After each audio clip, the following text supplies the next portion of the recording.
que Sacha le generó el año anterior al Estado más de 1.500 millones.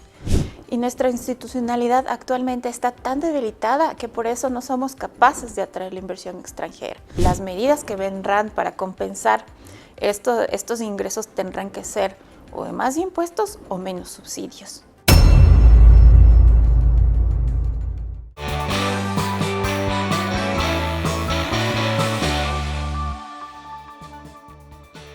¿Es factible que las empresas en este consorcio constituido de Sinopetrol puedan cubrir este adelanto, esta prima que se exige por parte del gobierno y que suma más o menos unos 1.500 millones de dólares y que el presidente de la República le ha puesto un término que se debería cumplir hasta el día martes a las 9 de la noche, la entrega de este adelanto, de esta prima por parte de este consorcio, para que pueda manejar el campo Sacha, un campo sumamente grande, considerado la joya de la corona en el ámbito del petróleo ecuatoriano, y que en este momento está en medio de la polémica por las circunstancias y por cómo se está entregando este campo. Se manifiesta pues a dedo prácticamente a un consorcio que tiene muchas cosas y muchos temas que aclararse, que decir también al respecto.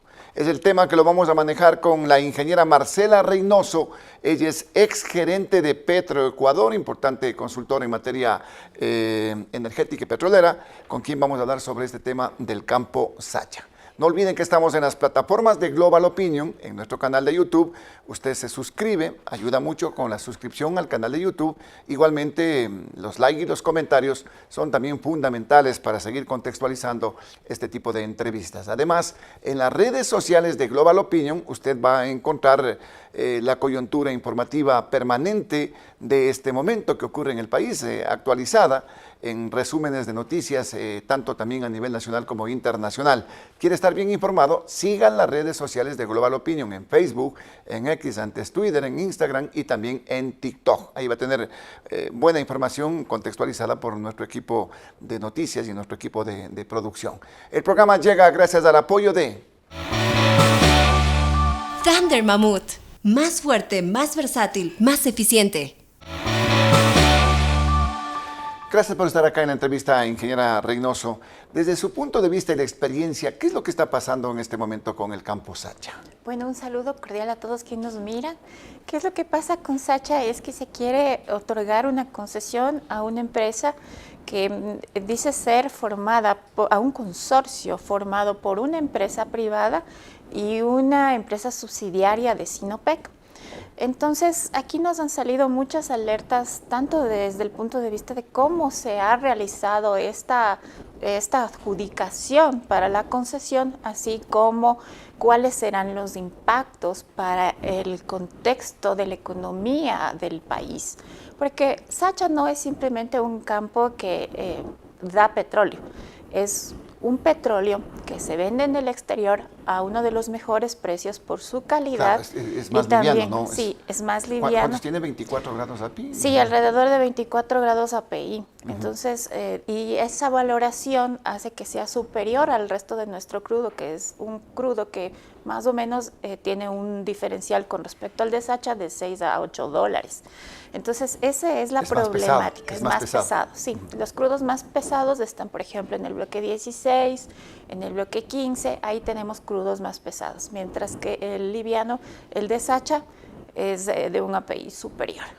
Bueno, pero en este caso, por eso se le llama la joya de la corona, ¿no? Y además por el nivel de reservas que están probadas, más de 230 millones de barriles prácticamente. Se quiere entregarle este campo a un consorcio que tiene muchos cuestionamientos en ese aspecto. ¿Está bien que se lo haga de la forma como se lo está haciendo en este momento o tenía que haber habido otro mecanismo, ingeniera? Yo creo que siempre hay formas de hacer mejor las cosas y justamente porque es muy importante legitimar las decisiones que toma el gobierno. Entonces la transparencia incluso está involucrada en una ley orgánica. Nosotros tenemos una ley orgánica de transparencia que obliga a las empresas públicas a poner la información a disposición de la ciudadanía. Y esto es bien importante porque esto lo que hace es apuntalar nuestra institucionalidad. Y nuestra institucionalidad actualmente está tan debilitada que por eso no somos capaces de atraer la inversión extranjera.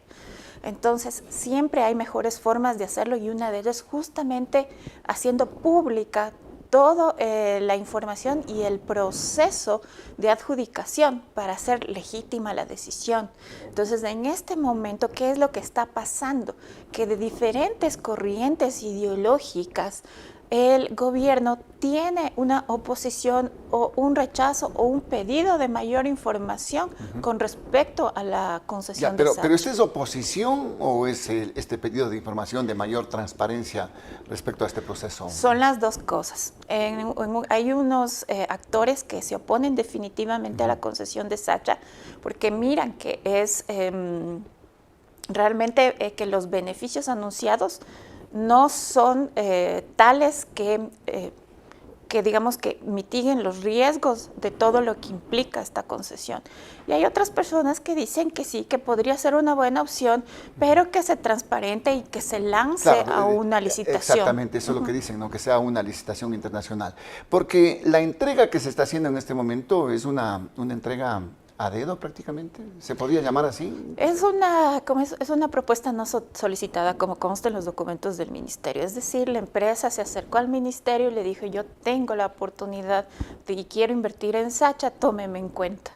Entonces, claro, el momento en que recibes solo una oferta, no tienes con qué comparar. Importante, digamos, y oportuna, digamos, en este momento. En el tiempo que resta, también es la observación que se hace, resta poco tiempo para una segunda vuelta electoral. ¿Por qué tan rápido? ¿Por qué se apresuran estos trámites, esta adjudicación o este manejo y justo en un periodo de carnaval? Claro, es que justamente todas estas acciones que no están apuntalando la transparencia en la toma de decisión nos dejan cada vez más dudas en lugar de certezas. Y hay que comentar también que los procesos licitatorios en el sector hidrocarburífero toman bastante tiempo. La segunda ronda petrolera creo que tomó más de un año en realmente empezar a firmarse los contratos porque no se podía llegar a buen término el informe de riesgos fiscales. Entonces, para el informe de riesgos fiscales, el Ministerio de Finanzas le pide muchos insumos al Ministerio de Energía y este a su vez tiene que ir recopilando la información de todas las entidades involucradas en el caso, la información petrolera, de reservas y todo eso. Entonces, a fin de consolidar este informe como insumo para el Ministerio de Finanzas, y Finanzas realmente realiza toda su investigación para saber si es perjudicial o no para los intereses del Estado. Vea que un primer informe fue negativo, ¿no?, al respecto. Y por eso le cuesta también la salida del anterior ministro de Finanzas. Claro, eso es lo que nosotros conocemos por los documentos de prensa, pero no hay ningún pronunciamiento oficial de las autoridades sobre ¿qué fue lo que pasó? Es por eso lo que usted dice, pues tiene que ser más transparente este tema, porque de lo que se conoce hubo un informe primero negativo. Cuando hay ese informe negativo cambian de ministro y las cosas cambian. Hay un informe positivo para que se pueda hacer este proceso con Sacha.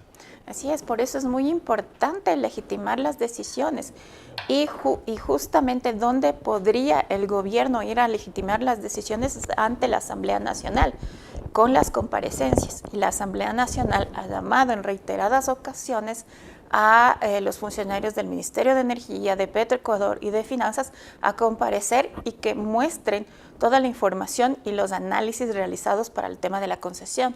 Lamentablemente, el gobierno ha tomado la decisión de replegarse y no asistir a la asamblea, y eso es un error. La asamblea es donde se legitima la toma de decisión del gobierno. Claro que también es un manejo político ya directamente en la asamblea, ¿no? Y tomando en cuenta lo que estamos viviendo dentro de este proceso electoral, que estamos a las puertas de una segunda vuelta en la que se va a definir si continúa este gobierno o si es que hay un cambio de gobierno. Pero en sí, los cuestionamientos que van en torno a este consorcio Sinopetrol, ¿tienen asidero, ingeniera, desde su punto de vista? Sí, tienen asidero. Empecemos por la forma en cómo están registradas las empresas. Son empresas, Amodaim está registrada como una sociedad limitada de capital español. Lo mismo Petrolia está registrada como una empresa de capital de domicilio español con un capital de $2,000. Entonces estamos viendo empresas teóricamente muy chiquititas para lo que implica Sacha. Entonces, el capital con el que se constituyen es $2,000. Uh-huh.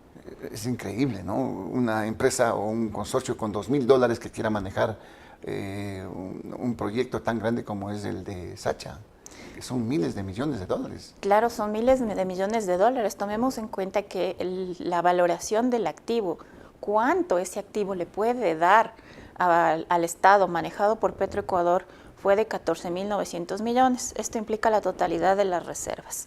Entonces, eso ya nos da una idea de cuánto valor podría sacarle el gobierno nacional a ese campo.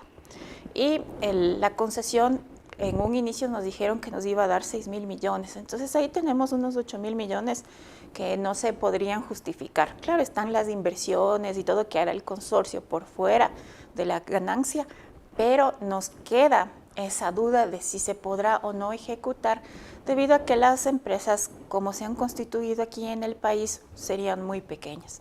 Sacha, al ser un campo grande, necesita inversión, necesita mucha inversión, porque claro, si yo quiero subir la producción a 100.000 barriles, como ha ofrecido el consorcio, necesito realizar un programa bien grande que contemple recuperación secundaria, y eso necesita de capital. Entonces, no cualquier empresa puede operar. Un brazo financiero bastante fuerte, sí, pero de pronto dirán, está detrás de eso, está esta empresa canadiense que se habla que tuvo pérdidas de unos 7, 8 millones en el año anterior, o puede ser también el brazo, el capital de Sinopec, o no es factible esto. Deberían ser las dos cosas, porque ellos anunciaron un consorcio entre Amodaimi y Petrolia, con sus respectivas casas matrices, que en el caso de Amodaimi se ha mencionado que es Sinopec, y en el caso de Petrolia es Neostratus Energy. Pero entonces a Neostratus Energy le corresponde el 40% de toda la inversión, el 40% de todas las obligaciones. Entonces ellos lo que han manifestado... Que es bastante. Claro, bastantísimo. Que para esta prima que se está pidiendo, que ofrecieron ellos mismos, 1.500 millones serían ¿cuánto? ¿400 millones? ¿600 600 millones. 600 millones. Ajá, son 600 millones, entonces deberían ellos tener la solvencia para decir, nosotros podemos cumplir con esos 600 millones. Y lo que ellos han informado es que estos 600 millones se lo van a conseguir por una serie de préstamos, y están buscando un financista que les ayude con alrededor de 400 millones. Entonces aquí ya tenemos una primera alerta sobre si tiene o no capacidad en la parte pequeña del consorcio para cumplir con sus obligaciones a futuro. Recordemos que Sacha ya tiene una historia una historia de asociaciones para operarla, como fue el caso de Río Napo. Entonces aquí la parte de Venezuela, PDVSA, no pudo cumplir con sus obligaciones para financiar. Claro que esto se debe también a los temas de Venezuela y los embargos petroleros, pero ya hubo ese antecedente. Entonces hay que tener bastante cuidado en cómo ofrecemos, y por otra parte cómo el consorcio se plantea en función de su músculo financiero. Hay otro caso también de unas empresas que operan con Petroecuador que no han tenido el suficiente músculo financiero para cumplir con sus obligaciones contractuales, y eso nos deja a nosotros como país en unas circunstancias muy deficientes en cuanto a la capacidad que tenemos para elevar la producción.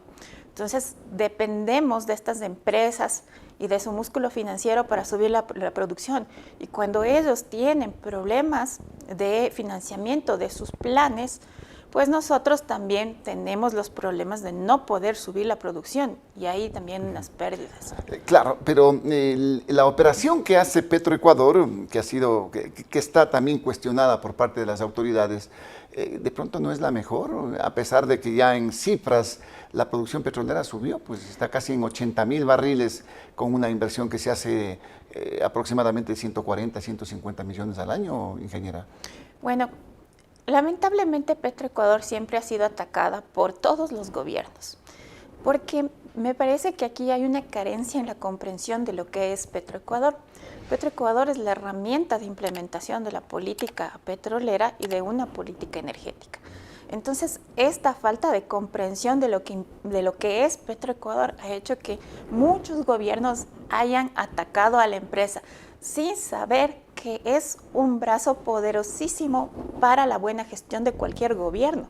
Entonces se ataca a Petroecuador como si fuera un ente por fuera del Ejecutivo, como si fuera un enemigo, y no es así. Petroecuador en realidad ha desarrollado las funciones del Estado en territorio, lamentablemente. Y el rol de Petroecuador debe ser potenciado, porque Petroecuador es una herramienta de seguridad energética.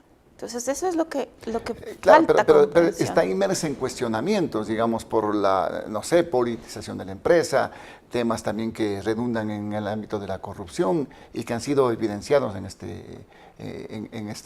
estos casos, ingeniera. Claro que está inmersa en bastante polémica, y es porque realmente no se tiene una política fuerte de hidrocarburos ni la comprensión del rol de Petro. Entonces, tú lo que necesitas es impulsar, apoyar para que Petroecuador se libere de estas prácticas y en realidad pueda aportar mucho más. O sea, un manejo al más erario. técnico de Petroecuador. Tiene que ser un manejo más, tiene que ser un manejo técnico, un manejo empresarial, que no un sea manejo un clientelismo estratégico. político, de gente que maneja Petroecuador, que no tenga conocimientos. Por ahí vamos Claro, el conocimiento es vital para la buena gestión del sector público. El conocimiento incluso es una herramienta muy importante para mejorar cómo nosotros gastamos los recursos públicos. Funcionarios bien capacitados hacen que la economía del país pueda crecer. Entonces no se trata aquí de matar a Petroecuador, sino todo lo contrario, de entrar y fortalecer a la empresa, porque es una herramienta de ejecución de la política energética y asimismo es una herramienta que al presupuesto nacional le puede generar muchos ingresos. Entonces se habla que el incremento del IVA le ha generado al país alrededor de 1.300 millones y yo les recuerdo a todos que Sacha le generó el año anterior al Estado más de 1.500 millones. Entonces, esos 1.500 millones que genera Sacha no están saliendo del bolsillo de los contribuyentes, están saliendo de la riqueza que es de todos. Entonces, si pudiéramos mejorar el desempeño de Petroecuador, la carga impositiva podría mantenerse y se evitarían los aumentos. Ya, entonces, ¿esto quiere decir que quien debería seguir manejando Sacha es Petroecuador? Pero fortaleciéndola, entregándole los recursos para inversión, para prospección, para lo que se necesita hacer en el campo. Claro que sí. Obviamente ahora estamos hablando de estas inconsistencias en la adjudicación del campo, pero el día de mañana o 2 días después de mañana, cuando sepamos si es que se pagó o no la prima, el siguiente paso es fortalecer a Petroecuador. Primero definiendo la política energética, luego la petrolera y de ahí qué vamos a hacer hacia adelante.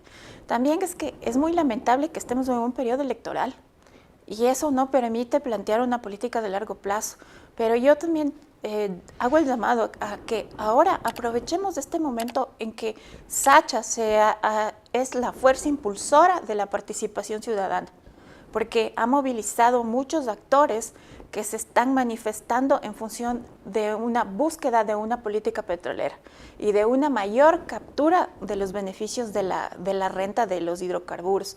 Entonces avancemos hacia establecer ya una política energética e hidrocarburífera de consenso, una política de largo plazo.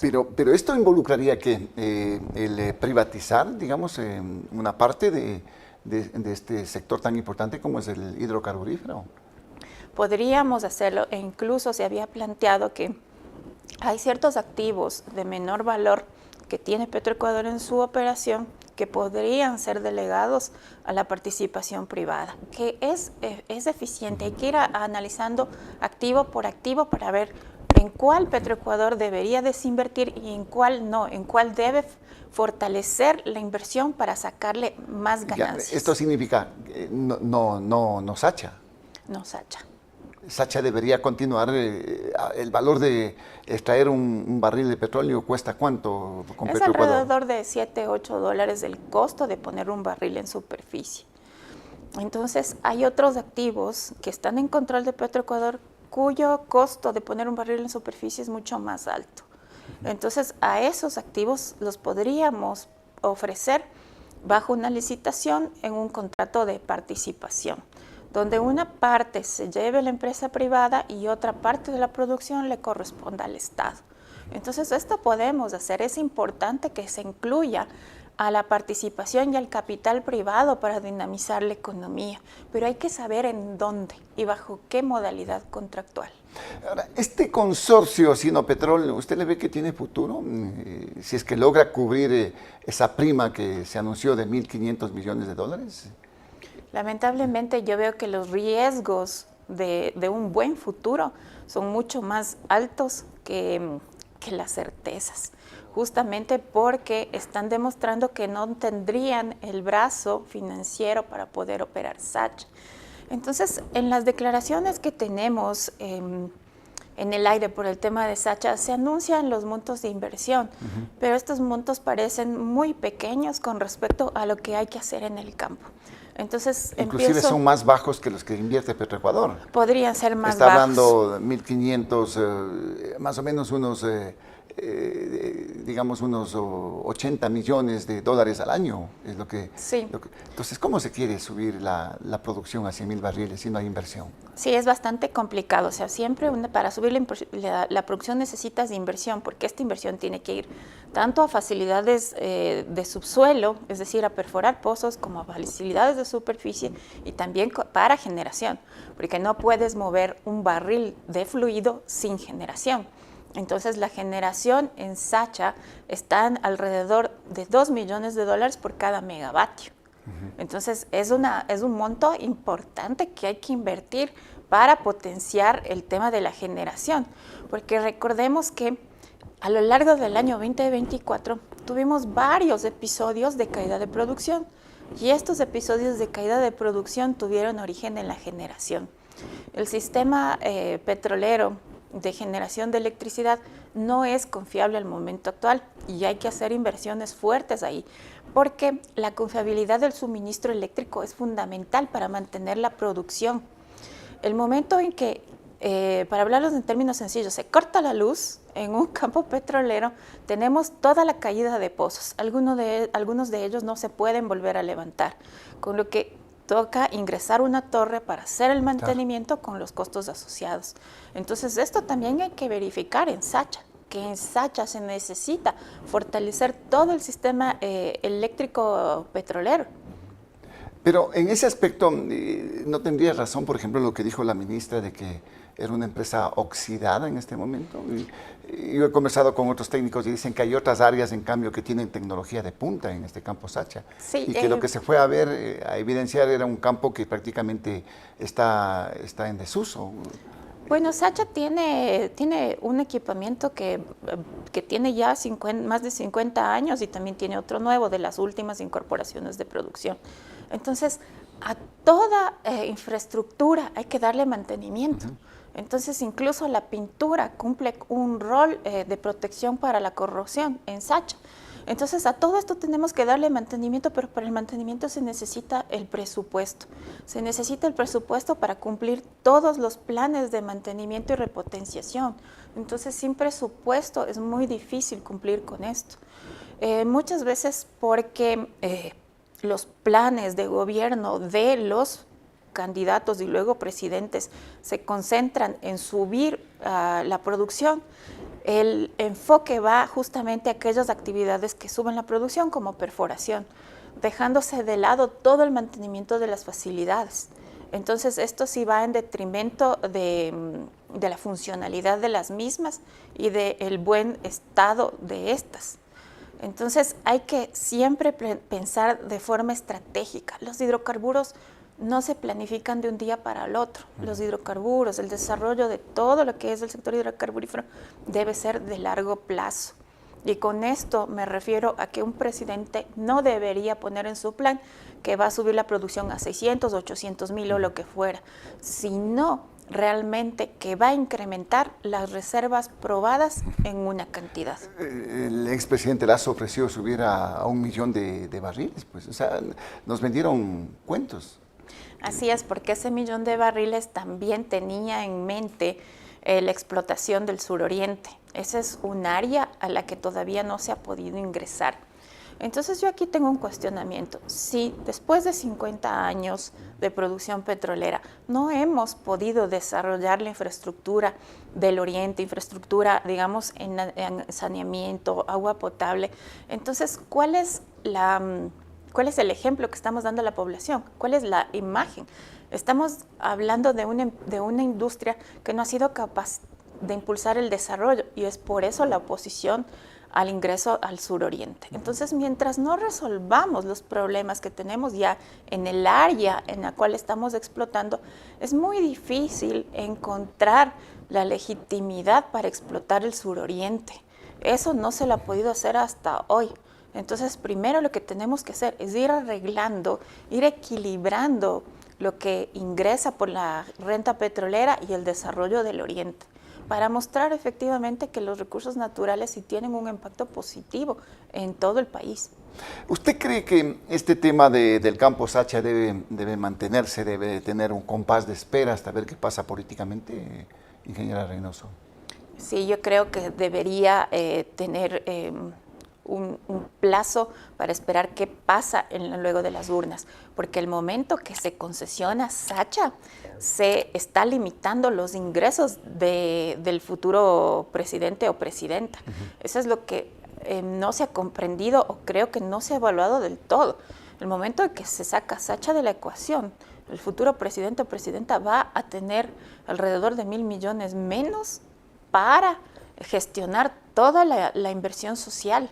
Y esto tiene un costo político bastante alto, porque las medidas que vendrán para compensar estos ingresos tendrán que ser o de más impuestos o menos subsidios. Ah, ¿usted le ve eso? ¿Más impuestos o menos subsidios? Claro, porque mira, ¿cuánto nos está dando Sacha? 1.500 millones. ¿Cuánto nos ha dado la incorporación de la subida del IVA? Se calcula que para el 2025 estará en 2.000 millones. Entonces, si yo saco a Sacha de la ecuación, voy a tener por ahí un huequito que va a tener que ser reemplazado o llenado por más impuestos o más deuda. Ese es el problema. Oiga, ¿y esto se complica con la salida del ITT igualmente? Obviamente, la salida del ITT también es un golpe fuerte a nuestra economía. Entonces aquí tuvimos un grave error desde lo que implica la comunicación de los impactos y beneficios de la industria petrolera. No se supo comunicar correctamente a la ciudadanía que el ITT también es una fuente de ingresos y que sacarlo involucra una movilización de dinero de las áreas de salud, seguridad e infraestructura hacia levantar todo lo que tenemos ya instalado en el bloque 43, porque más o menos nos cuesta 2.000 millones el desmantelar el bloque 43. Solamente desmantelar, ¿no? Solamente desmantelar el bloque 43. Es cantidad enorme de plata. Es una cantidad enorme de dinero. Lógicamente que tendrá que ser paulatino, ¿no? En este caso, pero ¿todavía sigue produciendo algo? Sí, el bloque 43 sigue en producción. Entonces es que la Corte Constitucional le dio un mandato imposible de cumplir. No se puede levantar una infraestructura de esa envergadura en un año, porque no existe, primero que nada, no existen los planes de abandono, no existe la evaluación del impacto ambiental, porque es una infraestructura bastante grande. Entonces, imaginémonos 2 estadios olímpicos Atahualpa, más o menos, que tendríamos que desinstalar. Claro. Entonces es bastante. Oye, ¿cuánta infraestructura y cuánto dinero desperdiciado, digamos, en ese aspecto, por situaciones que decidió el propio pueblo ecuatoriano, quizás con una concepción un tanto equivocada de cómo se vendió el tema, ¿no? Ahí están recursos que se están produciendo. Pero entonces, en todos estos aspectos se necesita transparencia, ingeniero. Sí, la transparencia es fundamental. Los fondos públicos, el dinero público es sagrado. Y un funcionario público lo que tiene que hacer es demostrar la transparencia en todos sus actos, es abrir la información, es poner en las páginas web todo el resultado de su gestión, todos los números, y actualmente estamos yendo en el camino contrario. Petroecuador no ha informado cómo ha sido la ejecución de las actividades en los últimos meses de este año. Y aquí esto es una pena, porque esto va en detrimento de la institucionalidad del país. No se trata solamente de un gobierno, se trata de la institucionalidad, de fortalecerla para que así atraer la inversión extranjera y también movilizar la inversión interna. Sin institucionalidad, los agentes privados no tienen a dónde asirse y no encuentran una señal que les diga que van a poder recibir la justa ganancia por sus inversiones. Eso es lo fundamental, ¿no? La transparencia, como se está señalando. Vean que este consorcio tiene inclusive algunas cuentas con el propio Estado ecuatoriano. Hay algunas demandas, contrademandas, situaciones de algunos millones de dólares que todavía tenían que haber respondido porque no es la primera vez que están con Petroecuador y con el gobierno, pues, ¿no? Con el gobierno ecuatoriano. Entonces no se entiende cómo una empresa que está con esos litigios puede también ser adjudicataria de un campo tan importante como el de Sacha. Sí, siempre hay que ir avanzando en el fortalecimiento de la institucionalidad y para eso ya debemos dejar ese discurso dañino de Estado obeso o Estado mínimo. Se necesita el Estado para todas las cosas que debemos hacer y justamente es esta falta, este Estado tan chiquito el que no nos permite agilizar los trámites. Ingeniera, agradecido por su presencia, muy amable. Con mucho gusto. Gracias a la ingeniera Marcela Reynoso, ex gerente de Petroecuador, consultora en materia petrolera y energética, aquí en la programación de Frente al Personaje. No olviden ustedes que estamos en nuestras plataformas de Global Opinion, en el canal de YouTube. Usted se suscribe, nos ayuda mucho con la suscripción y los comentarios y los likes también son pero muy, muy importantes para contextualizar este tipo de contenidos. Además, en las redes sociales, ahí va a encontrar usted alternativas importantes que prepara nuestro equipo de comunicación. Está David Morocho Verastegui, y también está Vladimir Guevara y Noemí Castellanos, que contextualizan permanentemente el contenido noticioso que tenemos permanentemente a nivel nacional e internacional. Así que siga las redes sociales de Global Opinion, ayúdenos también con los likes y los comentarios que son importantes. El programa llegó gracias al apoyo de Thunder Mammoth, más fuerte, más versátil, más eficiente. No olvide que Frente al Personaje es un programa que se emite de lunes a viernes a partir de las 19 horas. Mire el programa en nuestro canal de YouTube, comparta este programa y así tendremos pues una ciudadanía mejor informada y lógicamente que puede determinar y puede dilucidar estos temas que estamos siempre abordando y siempre poniendo en la palestra para su información. Volveremos en las próximas horas con nuevos invitados y un nuevo tema. Soy Osvaldo Morocho Ampudia, agradecido por la sintonía.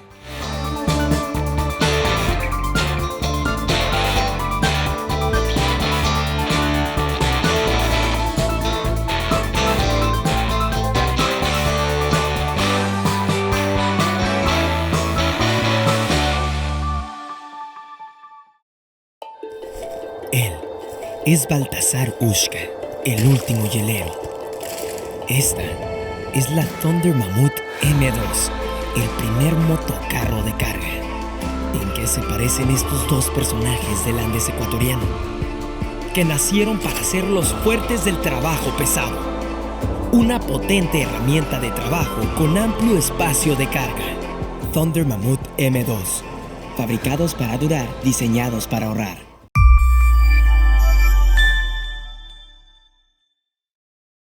Los criterios de nuestros invitados no representan la opinión de este medio de comunicación.